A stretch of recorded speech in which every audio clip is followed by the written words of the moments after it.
झमक घिमिरेको आत्मजीवनी परक निबन्ध संग्रह जीवन काँडाकी फूलको 25औं निबन्ध रहेको छ। विस्तृत जगततिरका पाइला। विस्तृत जगततिरका पाइला। मैले 2057 सालको वैशाखमा सपनाको झिलिमिली सहर काठमाडौँलाई पहिलो पटक टेकेँ। पहिलो पटक आफैले स्पर्श गरेँ। बाफ रे, कति ठुलो सहर, कति धेरै मान्छे। यी मान्छेहरू कहाँ हिँडेका हुन्, कहाँ जान्छन्, के खान्छन्, कत्रा ठुला घर। म विस्मित थिएँ, उत्साहित थिएँ। पहिलो पटक काठमाडौँ सहर टेक्दा म कहाँ आइपुगेँ, सपनामा छु कि विपनामा छु जस्तो लाग्थ्यो। त्यही बेला मेरा 3वटा किताबका विमोचन नेपाल प्रज्ञा प्रतिष्ठानको ठुलो भवनभित्र गरिएको थियो। त्यति बेला तत्कालीन राजसभा स्थायी समितिका सभापति डाक्टर केशरजंग रायमाझी थिए। उनलाई निम्त्याएका रहेछन्। मेरा 2वटा किताब आफ्नै चिता अग्निशिखातिर र मान्छेभित्रका योद्धाहरू कविता संग्रहको विमोचन उनैले गरेका थिए। यही प्रसङ्गमा उनलाई ठुला मान्छे हुन् भनेर चिनाए। मलाई लाग्ने गर्थ्यो यो संसारमा कोही मान्छे ठुलो र कोही मान्छे सानो छैन, सबै मान्छे समान छन्। मैले सारा मान्छेका अगाडि लेखेर प्याच्च भनिदिएँ, को हो ठुलो मान्छे, को हो मान्छे। उनले पावरदार चस्मा मिलाएर भुइँमा सानो आँखा तन्काएर निहुरिएर ती मेरा अक्षरहरू हेरे। सोचे होलान् यो केटीलाई सभ्य भाषा आउँदो रहेनछ। निधार खुम्च्याएर उनी अगाडि बढे। आफ्नो आसनतिर चुपचाप बसे। केही नभनी विमोचनबारे 2-4 शब्द बोले। त्यति हो। मलाई मनमा लाग्दथ्यो यही होला ठुला मान्छेको ठुलै चाला भनेको। भरे डाक्टर केशरजंग रायमाझीलाई मैले अरूले चाहे जति सम्मान गर्न सकिनछु। प्रकाशकहरूले म प्रति असन्तुष्टि जाहेर गरे। उनीहरू चाहन्थे होला हजुर मेरो हालत यस्तो छ, केही कृपा गरिदिनुहोस्, भनिदिनुहोस्। तर मैले त्यसो गर्न जानिन, किनभने मभित्र अलिकति भए पनि स्वाभिमान थियो। त्यसैले त म झुकिन। राजदरबार निकट पत्रकारहरूले म प्रति तीव्र असन्तुष्टि व्यक्त गरे। राजदरबार निकट पत्रकारहरूले म प्रति तीव्र असन्तुष्टि व्यक्त गरे रे। एकजना त कोठैमा आएर सोधे, के तिमीलाई राजा मन पर्दैन? पटक्कै मन पर्दैन, राजा र राजतन्त्र मनले भन्यो। तर उनलाई यस्तो जवाब दिनुभन्दा मौन रहेँ, हाँसिरहेँ म। किनभने म घुमाउरो बाटो हिँड्न चाहन्थेँ अहिले नै राजा र राजतन्त्र विरोधी भनेर चिनिन चाहन्नथेँ। कुनै बेला न को बेला आफूलाई चिनाइन भेट्न आउनेहरू विभिन्न लोभ प्रलोभहरू देखाउँथे। यसलाई निवेदन गर, उसलाई आफ्ना भिडौनाहरू बिसाऊ, उनीहरूको मन पग्लियो भने तिमी मालामाल हुन्छौ भन्थे। उफ, यो मान्छेहरूको चिन्तन कस्तो हो। मनले यिनीहरूलाई भन्थ्यो, भो तिम्रा यस्ता घिन लाग्दा कुराहरू मलाई नसुनाऊ। तैपनि मैले बाहिर भने यी मान्छेका कुरा चुपचाप सुनिरहेँ। यसो गर्नु मेरा लागि एउटा बाध्यता थियो। तर मैले आफ्ना कुरा कसैलाई बताइन, न त कसैलाई निवेदन गरेँ। बाबा आमा भने तैँले राजनीति गरिस् भनेर हप्काउँथे। बिचरा मेरा बा आमालाई के थाहा म माथि राजनीति गरिँदैछ कि मैले उनीहरूमाथि राजनीति गरेँ। म गरिब किसानकी छोरी, त्यही वर्गप्रति म कसरी बेइमानी गरौँ। मैले आफ्नो स्वाभिमान बन्धक राख्न सकिन, विचारलाई बन्धक बनाउन सकिन। त्यस दिन यस्तै विचारको युद्ध चलिरह्यो। यो युद्ध पनि म हार्ने पक्षमा थिइन, किनभने म विचारको स्वतन्त्रता खोज्दै गरेकी केटी थिएँ। यति ठुलो दुनियाँमा मेरो विचार सबै मान्छेलाई मन पर्नुपर्छ र सबैको विचार मलाई मन पर्नुपर्छ भन्ने पनि थिएन। मेरो अर्को किताब अवसान पछिको आगमन क्वाटी संग्रहको विमोचन अर्को दिन त्यही हलभित्र भयो। साहित्यकार श्यामप्रसाद शर्माका हातबाट गरिएको थियो। यसपालिको किताब विमोचन हुन त श्यामप्रसाद शर्मासँग मेरो अप्रत्यक्ष रूपमा विचार, साहित्य, सामाजिक र समसामयिक विषयहरूमा छलफल, बहस, चिठीपत्रहरू मार्फत अगाडिदेखि नै हुने गरेको थियो। हामीबीच एक प्रकारको आत्मीयता, सामिप्य पनि त्यही रूपमा बढ्दै थियो। साँच्चै सरल मान्छे हुन् श्यामप्रसाद शर्मा। मलाई अत्यन्त माया गर्थे। त्यसैले त मैले ठुलो बाबा भने उनले पनि मलाई छोरी नै भने। र भन्छन्। तर हाम्रो औपचारिक रूपमा भेटघाट देखादेख भने भएको थिएन। औपचारिक रूपमा भेटघाट देखादेख त्यसै कार्यक्रममा भयो। मैले अत्यन्तै श्रद्धा गरेका व्यक्तित्वसँग यसरी औपचारिक रूपमा भेट हुँदा र उनकै हातबाट आफ्नो कृतिको विमोचन गरिँदा म आह्लादित बन्न पुगेकी थिएँ। मैले जिन्दगीमा यति धेरै मान्छे देखेकी थिइनँ। मेरा दुईटै कार्यक्रमहरू प्रज्ञा भवनको हलभित्र भएका थिए।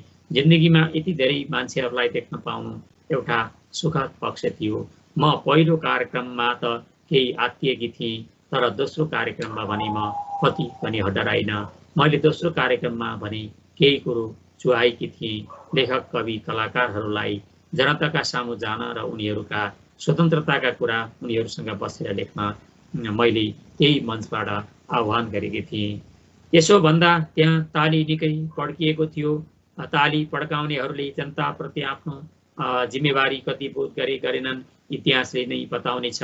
तर 30 दिन 30 हलमा ताली बजिरह्यो। नयाँ भावको मनलाई नेपाली साहित्याकाशले एक थुङ्गा विश्वासको रातो फुल दिएर स्वागत गर्यो।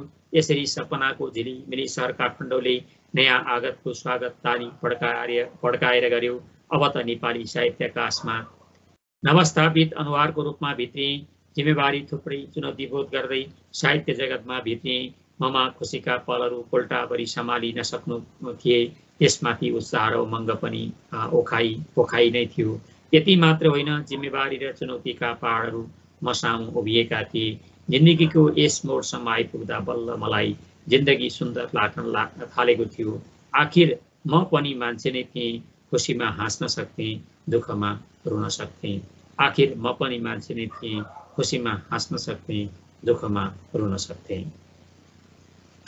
मैले यस अघिसम्म सानो चौकाबाट छिडिसभरिको आकाश मात्र देखेकी थिएँ। सूर्य पनि सानै देखेकी थिएँ। अब मैले आकाशलाई भीमकाय देख्न थालेकी थिएँ। सूर्य पनि ठुलो देख्न थालिसकेकी थिएँ। अब मैले आफ्नो घर सानो देखेकी थिएँ। आफ्नो संसारभन्दा पनि अरूकै संसार ठुलो देखेकी थिएँ, जुन संसार मैले यसभन्दा अगाडि कहिले देखेकी थिएन।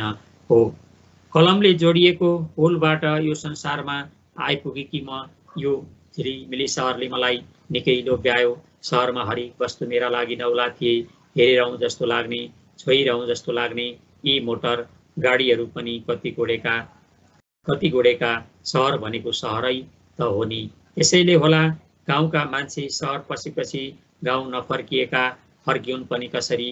त्यो निर्जन गाउँमा सहरको जस्तो झिलिमिली हुँदैन। मैले पनि रमझम काठमाडौँ सहर पसेर आफ्नो गाउँ फर्किँदा आँसु नचुहाएकी होइन।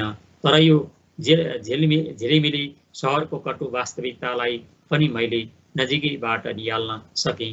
किनभने काठमाडौँका सडक पेटीहरूमा फिराइएका नाङ्ला पसल, फुटपाते पसलका व्यापारीहरूको अनुहारमा सन्तासका रेखाहरू प्रशस्त कोरिएका थिए। उनीहरूलाई पुलिसको सन्तास थियो।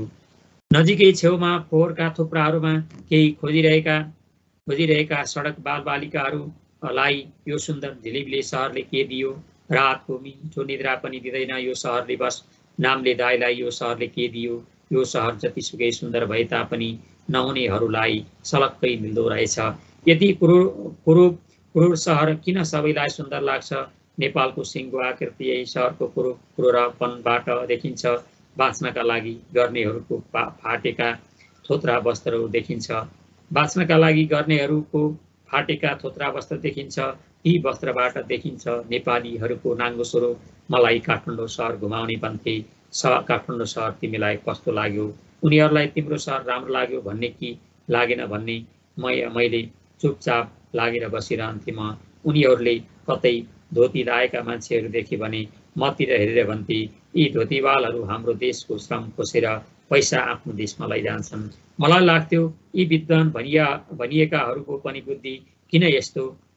श्रमिक जुनसुकै देशको होस्, यस्तो तरतर पसिना बगाएर काम गरिरहेछ भने यी मान्छेहरूको मानसिकता छी, कस्तो घिनलाग्दो रहेछ। मानवीय भावना, आफ्नोपन, आत्मीयता खोइ यो सहरले उहिले मिलेको रहेछ क्यारे? त्यो कुरो भेटाइन कतै मैले। मानवीय भावना, आफ्नोपन र आत्मीयता खोइ यो सहरले उहिले निलेको रहेछ क्यारे?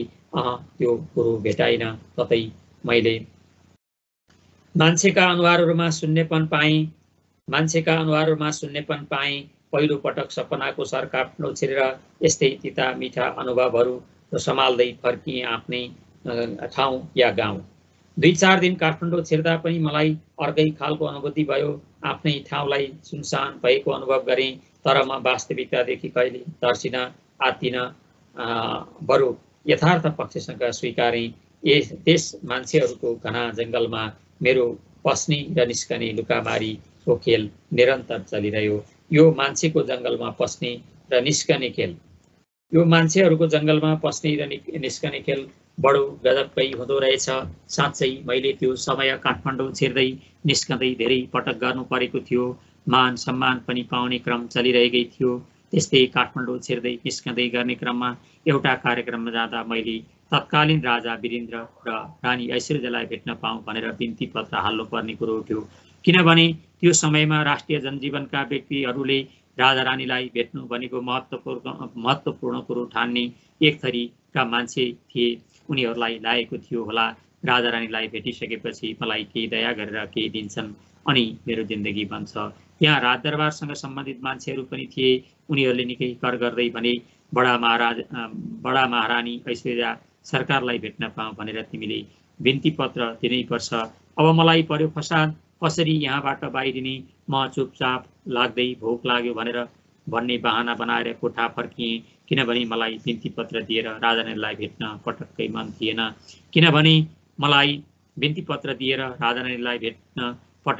थिएन। त्यहाँ सार्वजनिक स्थल, त्यसमाथि धेरै मान्छेहरूका सामु बिन्ती पत्र दिन भन्नु ठिक थिएन र कोठामा आएर भनिदिएँ, महारानीलाई मैले किन भेट्नु? कवयित्री चाँदनी शाहलाई भने मलाई उहाँले भेट्न चाहनु भएमा भेट्छु। त्यसपछि मसँग केही मान्छेहरू रिसाए। उनीहरू रिसाएर उनीहरूकै मुख अँध्यारो भयो, कालो भएर फुल्लियो। आखिर केही फरक पर्यो? मलाई केही फरक परेन, किनभने विचारको स्वतन्त्रता प्रत्येक मान्छेलाई हुन्छ। मैले यही स्वतन्त्रताको उपयोग गर्दा मान्छेलाई किन रिस उठेको थियो कुन्नी खोइ मैले जानिन। सायद त्यही समयले जान्ला। अत केही मान्छेले मलाई राजा विरोधीहरूले फकाएर त्यसो भन्न लाए भने, तर त्यो आफ्नो विचार थियो, कसैले फकाएर भनेको विचार थिएन। भन्नेहरूले जे भनिरहे पनि मेरो यात्रा रोकिएन, अगाडि बढिरह्यो। यात्रासँगै म भने भित्रभित्रै समयले ठम्ब्याएको जिम्मेवारी पुरा गर्न सक्ने हुँ कि होइन भनेर आत्तिएकी थिएँ। त्यही साल साहित्य सेवा सदन काठमाडौँले मेरो 5औं कृति सम्झनाका बाछिटाहरू लेखहरूको सङ्ग्रह निकालिदियो। म हेर्दै 5वटा कृतिकी स्रष्टा बनिसकेकी थिएँ। मेरा मानस गर्भबाट 5वटा सन्तान जन्मिसकेका थिए। सन्तान जन्माउनु मात्र ठुलो कुरा पटक्कै होइन। स्वस्थ सबल सन्तान जन्माउन सक्नु आमाका लागि एउटा सुखद पक्ष हो। मैले आफ्ना मानस गर्भबाट स्वस्थ सबल सन्तान जन्माउन सके कि सकेन भन्ने कुरा इतिहासलाई जिम्मा लाएर म यति चाहिँ भन्न सक्छु, म पनि आमा बनेकी छु। साँच्चै आमा बन्नु भनेको कति सुखद कुरो हो। एउटी बेकममा ठानिएकी, समाजबाट पछाडि पारिएकी केटी सृजनाका बस्तीहरूमा पसेकी छे। सृजनाको फुलबारी गोड्न ती फुलहरू देखेर मान्छेहरू कति खुसी होलान् त्यो त समयले अवश्य बताउला। मैले गोडेका लागेका फुलका बोटहरू आङभरि फुलै फुल बोकेर फुल्नेछन्। यी फुलका बोटहरू गोड्न मलाई निकै जनाले सघाएका छन्। ममा उत्साह भरिदिए तिनलाई वर्तमानको सङ्घारमा टेकेर भनिरहेछु, धन्य हुनुहुन्छ तपाईँहरू। सायद कुनै पनि मान्छेले दुनियाँका सबै मान्छेलाई खुसी पार्न सक्दैन। यो मानवीय व्यवहारको एउटा कठोर यथार्थ हो। त्यसैले मैले सबै मान्छेलाई खुसी पार्न उनीहरूको चित्त बुझाउन सकिनँ, किनभने मसँग पनि सजीव हुनुको गुण थियो। त्यसमा अलिकति विवेक थियो, अलिकति विचार थियो। जुन कुरो कसैलाई मन पर्थ्यो कसैलाई मन पर्दैन थियो त्यो स्वाभाविकै थियो। जुन कुरो कसैलाई मन पर्थ्यो कसैलाई मन पर्दैन थियो त्यो स्वाभाविकै थियो। धन्यवाद।